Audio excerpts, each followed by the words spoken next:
that you have met a horrible demise, my friend. But, these things happen, and life goes on. Not for you, obviously. You're dead.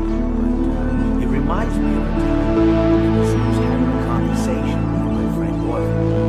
We were with the river. We were sitting by the river and watching the fish leap over the falls. And I said to Orphan, sometimes I feel like a fish leaping over and over again, always trying to get something. I don't know where. I find myself in the jaws of a beast. Of course, looked at me, surprised, Have you been in the jaws of a beast, friend? To which I said, no, of course not. I said, no.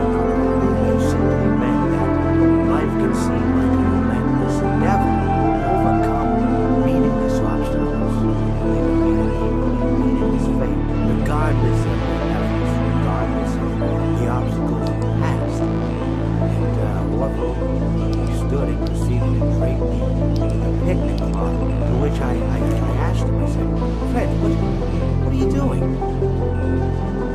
He looked at me very concerned, really. I feel like you've gotten too much sun. Indeed I had. He proceeded to pour me a glass of just ice-cold lemonade. Cool. You ever mix it with iced tea? Like, half lemonade, half old soap. So you should try it someday. You can.